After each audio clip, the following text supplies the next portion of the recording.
First machine of ఉంటుంది. Door open చేసేసి cloth వేసేయండి, డోర్ క్లోజ్ చేసేయండి, ట్రే ఓపెన్ చేసేయండి. వాషింగ్ లిక్విడ్ కానీ వాషింగ్ పౌడర్ కానీ డీస్ కలర్ కానీ ఇక్కడే వేయాలి. కంఫర్ట్ సాఫ్ట్వేర్ మధ్యలో వేయాలి, రైట్ సైడ్ మీరు వేయకూడదు. క్లోజ్ చేసేయండి. మెషిన్ ఆఫ్ ఉంది.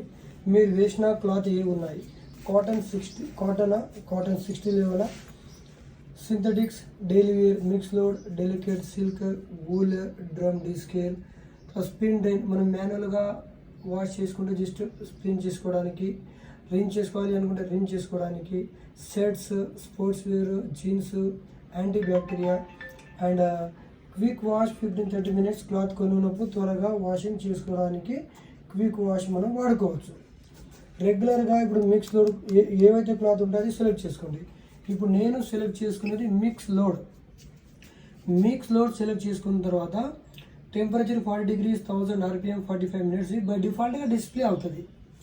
ఇప్పుడు దీంట్లో కొన్ని యాడ్ ఆన్ ప్రోగ్రామ్స్ ఉన్నాయి. యాంటీ స్టెయిన్స్ మనం ప్రెస్ చేస్తే ఇది చిన్నపిల్లలు గ్రౌండ్లో ఆడుకునే క్లాత్స్.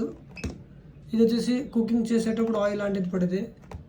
ఇది వచ్చేసి జెమ్స్, ఇది వచ్చేసి ఆయిల్, లిక్విడ్, జ్యూస్ లాంటివి. మళ్ళీ ప్రెస్ చేస్తే ఇది ఆఫ్ అయిపోతుంది. అన్న తర్వాత టెంపరేచర్ బై డిఫాల్ట్గా ఉంటుంది. దీన్ని మీరు తక్కువ ఎక్కువ చేసుకోవచ్చు అనమాట. బై డిఫాల్ట్ అనేది సెట్ చేసుకుంటుంది. స్పిన్ స్పీడ్ కూడా బై డిఫాల్ట్ ఉంటుంది, దాన్ని కూడా మీరు ఎక్కువ తక్కువ చేసుకోవచ్చు. దీన్ని కూడా ప్రెస్ చేయడమే. ఓకే. ప్రీ ట్రీట్మెంట్ అంటే ఎక్కువ టైం తీసుకుంటుంది, నానబెట్టుకుంటూ నెమ్మదిగా వాష్ చేస్తుంది సోప్ చేసుకుంటూ. మళ్ళీ ప్రెస్ చేస్తే ప్రీ వాష్, మళ్ళీ ప్రెస్ చేస్తే రిలీజ్. యాంటీ ట్యాంగిల్, బట్టలు వాష్ అయిన తర్వాత ఒకదాంతో ఒకటి చుట్టుకొని వస్తున్నాయి అనుకోండి, అప్పుడు యాంటీ ట్యాంగిల్ చేస్తే బట్టల్ని మళ్ళీ కొన్ని వాటర్ తీసేసుకుని దాన్ని సపరేట్గా విడివిడిగా చేసిస్తుంది. మళ్ళీ ప్రెస్ చేసి ఆఫ్. ఇవన్నీ కూడా మన రిక్వైర్మెంట్ని బట్టేసి మనం యూజ్ చేయాలి. రెగ్యులర్గా దాన్ని యూజ్ చేయాల్సిన అవసరం లేదు. యాంటీ వ్రింకిల్, కొన్ని డెలికేట్ క్లాత్ ఉన్నాయనుకోండి, రింకిల్ అవ్వకూడదు అనుకుంటే యాంటీ వ్రింకిల్ నొక్కేటప్పుడు స్లోగా RPMతో రన్ అవుతుంది. రెడీ ఇన్, డిలే స్టార్ట్ చేసుకోవాలి. 1 hour తర్వాత 1.5 hour, 2 hour, 2.5 hour అని తర్వాత స్టార్ట్ చేస్తే 2 గంటల 30 నిమిషాలకి స్టార్ట్ అవుతుంది. మళ్ళీ దీన్ని ఇలా మీరు అప్ డౌన్ చేస్తే రీసెట్ అయిపోతుంది. ఆ తర్వాత మెషిన్ చుట్టూ ప్రతిసారి స్పీడ్లోనే ఉంది. సో స్పీడ్ ఆఫ్ చేస్తే టైమింగ్ ఎక్కువ తీసుకుంటుంది. Slow wash, water power save చేస్తుంది.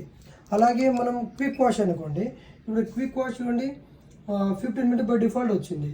కానీ మనం టైమింగ్ పెంచుకోవాలి, ఇంక్రీజ్ చేసుకోవాలి అనుకోండి, స్పీడ్ పర్ఫెక్ట్ ఆఫ్ చేయండి. స్పీడ్ పర్ఫెక్ట్ ఆఫ్ చేసేసి స్టార్ట్ చేస్తే ఈ 30 minutesలో వాష్, రిన్, స్పిన్, డ్రైన్ అన్నీ కూడా అయిపోతుంది. అయిపోయిన తర్వాత డిస్ప్లేలో ఎండ్ బజర్ వస్తుంది. ఫస్ట్ స్విచ్ ఆఫ్ చేసేయండి. అది ఆఫ్ చేసేసి మషిన్ ఆఫ్ చేసేయండి. డోర్ ఓపెన్ చేసేసి క్లాత్ రిమూవ్ చేసేసుకొని ఇక్కడ కొన్ని వాటర్ ఉంటాయి, సాఫ్ట్ క్లాత్తో అది క్లీన్ చేసుకొని కొంచెం డోర్ ఓపెన్ చేసి వదిలేయండి. 6:30 క్లోజ్ చేసేయండి. ఓకే.